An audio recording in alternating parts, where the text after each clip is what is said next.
Let's start with your name. Oh, Lucia Wright. And what is your statement regarding? Just, a hole filled with meat. Gertrude Robinson recording, December 19th, 2008. In your own time. Right, okay, so, I was on holiday, actually. Well, meant to be, at least. No, I was. Whatever happened later, it was technically a holiday. Sorry. I'm rambling. I like to travel when I can. I'm not one of those people who can take months and months and go swimming with dolphins or climb Machu Picchu. My job is very high pressure. Well, it was. The point is, I used to take a lot of city breaks, spending a long weekend flying off to anywhere decent flights and seeing the sights. I generally try to take in an art gallery, a few of the best restaurants the guidebook recommends, and somewhere with a decent view of the whole city. And, of course, a couple of churches. I've always had an odd relationship with churches. I suppose I was raised Church of England, but my parents were never very involved with it, and when I told them that I wanted to stop going when I was 14, they didn't make a fuss. I had a few years as an angry atheist, but when I was about 20, I swung back the other way a bit, and became pretty fascinated with religion. Not in a belief sense, but I found it all really interesting, especially early Christianity and the church. So much politics over what it means to be good, to be holy. So many heresies about the Trinity, about how human Jesus was, about how many nails they used to crucify him. But more than that, I loved churches. These big, quiet, echoing spaces of peace and beauty, designed to quiet the soul and prepare it for communion with the divine. Even if I didn't actually believe in the God they were supposed to house, I always found them meditative. And whenever I went on one of my breaks, I'd always try to find a local church, hopefully not too full of other tourists like me, and spend an hour or two in quiet contemplation. I'd listen to the shuffling footsteps of the other people, and breathe in the lingering smell of incense before lighting a candle to my grandmother. She had always been very religious, although, since most of the churches I visited were picked for their design, they tended to be Catholic or Orthodox, and I'm not sure how happy she'd have been about my lighting a candle for her in them. Still, at the end of the day, I did it for me, not for her. She's gone. There isn't anything but us. Anyway, when a deal came up in the middle of October for 5 days in Istanbul, I jumped on it. I'd heard a lot of lovely things about the city itself, but more importantly, I'd just been reading a brilliant series of articles on early schisms in the church, specifically the various Gnostic sects that started springing up around the 4th century, many located in what was then Constantinople and is now Istanbul. Do you know about Gnosticism? It's a sort of dualism that places the purity and goodness of the spiritual world in opposition to the baseness and corruption of the material world. Some Gnostic movements even go so far as to posit the existence of the demiurge, a counterpoint to the god of the spiritual world, who created material existence as a warped, imperfect imitation of its purity. Everything that is base, corrupt, and vile in the physical world comes from them. If God, as Gnostics see him, is the god of the soul, then the demiurge could easily be called the god of the flesh, of bone and blood, of meat. I had read about an old Gnostic temple some miles outside of Istanbul, and decided to make a short trip out to see it. When I got there, though, it was nothing but a disappointment. What the artfully lit photos had shown as stark and ancient were in person just empty and old. Whatever decoration there might once have been had long since worn away, and only the occasional plastic tourist signs indicated it had ever been a place of worship. Whatever peace I was looking for, I wasn't going to find it there. It was barely more than a ruin. More than that, I seemed to be almost entirely alone. There'd been an old woman coming out of it when I arrived, but I hadn't seen anyone apart from her, not even at the ticketing booth. As I wandered the small building, I became more and more aware of the quiet and of the wind that blew gently through the empty windows. I did my best to shrug off the growing feeling of unease that had settled over me and walked back outside. The taxi that had taken me had long since departed, and the temple stood alone some distance from any other inhabited building.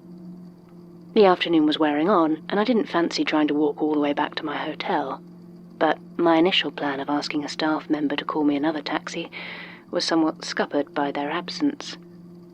As I was considering my options, I heard the roar of an engine and looked over to see a heavy-looking truck slowly rolling down the street towards me.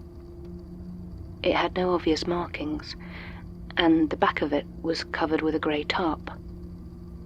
For some reason it filled me with the most intense dread I've ever felt, and I found myself stepping back behind a pillar, desperately hoping I was out of sight.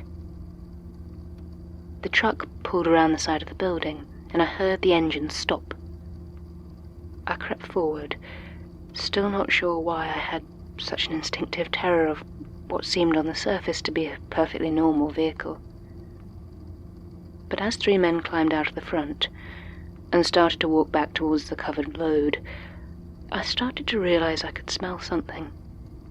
Damp, slightly sour, with the faintest hint of iron. I realized what it was a moment before the tarpaulin fell and revealed the huge pile of pink and white and brown. At first I thought the bodies were all human, that perhaps I had somehow stumbled upon some sort of gang, disposing of a massacre's worth of corpses, but then some of them started to move.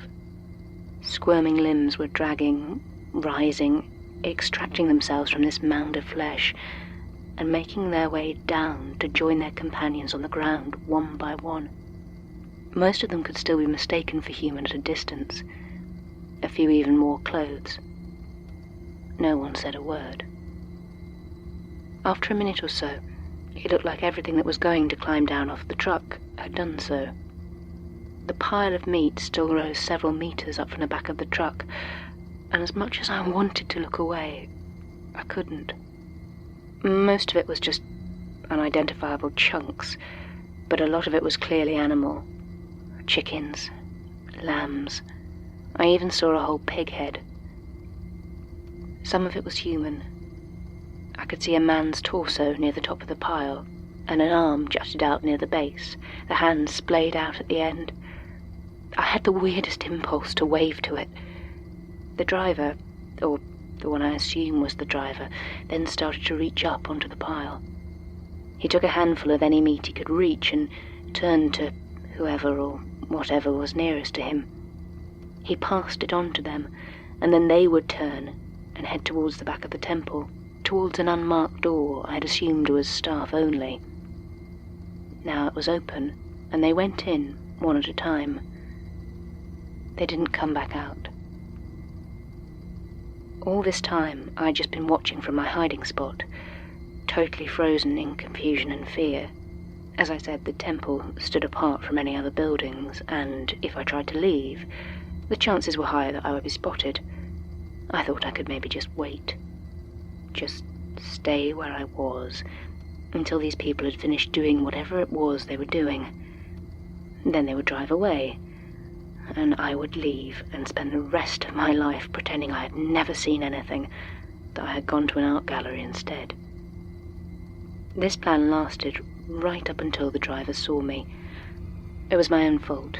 My leg was starting to cramp up, so I tried to shift position, but I didn't realize just how painful it would be to move, and I let out a cry before I had a chance to stifle it. The driver's head snapped up and focused on me.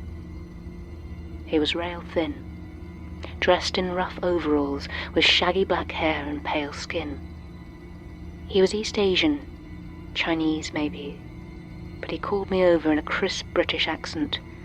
His tone was firm, but unhurried, and to my ears, not immediately threatening. So I did as he asked. I walked slowly but deliberately over to him, hands out to my side, doing my best to show him I wasn't a threat. I made the decision that whatever was happening, my best chance to make it out was just to keep doing as I was asked. By the time I reached the truck, the smell was so thick I could taste it.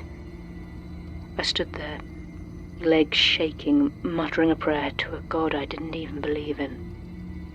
He stared at me for what felt like hours, but can't have been longer than a few seconds.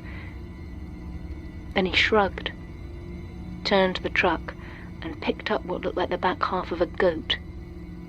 He held it out to me, expectantly. Honestly, I was so surprised I just took it on instinct.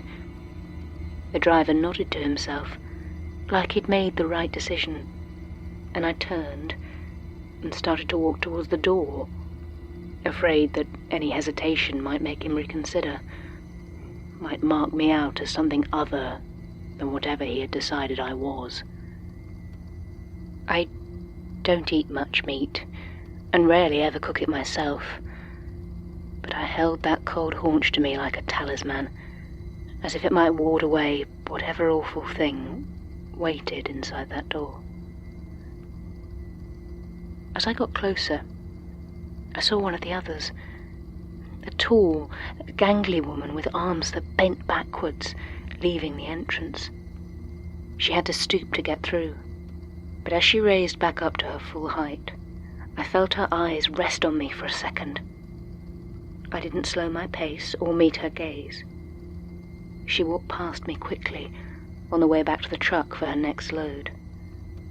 I stepped through the entrance, moving carefully down what looked to be a rough-hewn stone stairway. It went deeper and deeper, far below where any normal basement might have been, so narrow at points that I had trouble fitting. My mind kept trying to imagine meeting one of the less human-looking things coming back up the other way, but I didn't let it. Finally, I reached the bottom and stepped out into a scene I still see every time I close my eyes. I don't know how big the room would have been to begin with. Only one side had anything that might have once been considered an interior wall. The others were rough rock and stone, clearly hollowed out and extended until the place must have been almost 40 yards across. In the middle of the floor, taking up almost the entirety of this strange vault, was a pit. No, not a pit. Not exactly. The others stood around the edge, throwing their burdens down into it, one piece at a time. And there at the bottom was another pile, one that dwarfed the truck outside, one that would have dwarfed 100 trucks, because I couldn't actually see the bottom. For all I know, it could have gone down forever, an endless pillar of flesh. But then it moved, and I realized in a second what it actually was I was looking at. Not a pit, a mouth. I feel a strange, deep pride that I didn't scream. I didn't panic, though my mind felt like it was trying to shut down at the repulsive sight. Instead, I forced myself to take my place, there at the edge, and hurl my offering down into it. It accepted it greedily. I wish I could say I ran then, or that I found a clever trick to escape, but I didn't. When I returned to the surface, I was handed more meat before I had a chance to even consider getting away. So I decided I would keep up the ruse until the truck was empty, in the hopes I'd have a chance later. But as we unloaded the last of the grim cargo, and I carried a heavy red tongue down into the vault, I saw another truck pull up, almost identical to the first, then another, then another. There was no end to them. Day turned into night, turned into day again, and still I carried meat and threw it into the hole. My back was screaming, my legs were weak, and my mind was numb from terror. But I was spurred on by one thing. The woman with the backwards arms had fallen sometime in the night, and her companions had showed no hesitation. They had gripped her shoulders, hoisted her up, and hurled her straight into the gaping maw. I swore it wouldn't happen to me. All through this, the mouth got closer and closer to the edge of the pit. The pile of flesh within it grew larger and larger, sat there in an awful, half-solid slurry, chewed and crushed together. It was impossible to tell what had once been animal, and what might once have been us. It was all just meat. And as the mouth got closer, the smell got stronger. The air became thick, and the walls began to sweat a pinkish liquid, like cutting into a steak. More of those workers had been thrown in, replaced by others brought in the endless procession of meat trucks. I didn't know what was going to happen when it finally reached the top, but I knew it would be something bad, something unspeakable, and I would have helped make it happen. When the explosion came, it was a blessed relief. A deep rumble passed through the structure of the building, a deafening cry of rage and dismay that came from below as the roof collapsed downwards, burying it under a torrent of rubble and stone. I was lucky. At that moment, I had been stood in the bottom of the stairwell, and as the world collapsed around me, I began to sprint up the stairs. But I barely made it halfway up before that toppled as well, and I felt the foundations of the temple above fall down around me. I thought I was dead. I wish I had been. I don't know how long I lay trapped there before Turkish rescue workers found me. Certainly long enough that the scent of rot began to waft up from far below. I was delirious and barely conscious. I tried to warn them, to tell them to finish the job, but all that did was convince them there might be other survivors. They, haven't told me what they found down there. They paid for my flight home, but they haven't told me anything. I don't know anything. I just want to sleep. That's it. That's all I have. That's what happened.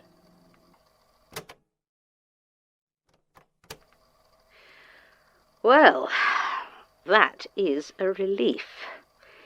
When I heard there had been survivors of the last feast, I was rather concerned that one of them might be able to positively identify me, which could land me in all sorts of trouble. But she doesn't seem to remember me at all. Tom Hahn might be a bit more of a problem, as it looks like he also survived, but I'm hopeful he has been weakened enough by this failure to not be an issue in the near future. Hopefully he'll fade away or burn out, as they tend to when robbed of their purpose. Still, I should keep a watch on him in case of any erratic behaviour that might lead to complications. Also worth watching out for any additional esoteric fallout from the ritual attempt, like that Carlisle boy down in Wandsworth. Decker really came through with the explosives. It almost felt like cheating. Sad about the loss of history, but Miss Wright didn't seem to think the old Gnostic church got many visitors anyway. I'm honestly impressed she had the strength to get through it, even if she does seem to have been deeply affected by it. Shame about the dreams. I would avoid them if I could. At least we know for sure that these grand rituals can be disrupted by conventional means, though a more nuanced approach will be needed for some of them, I'm sure. Also, I can't rely on having this much lead time. I've had 10 years tracking supplicants drawn by the siren call of flesh, watching them gradually stockpiling meat. Very useful in terms of preparation time for derailing the final push, but in future I think I need to get a little bit more proactive.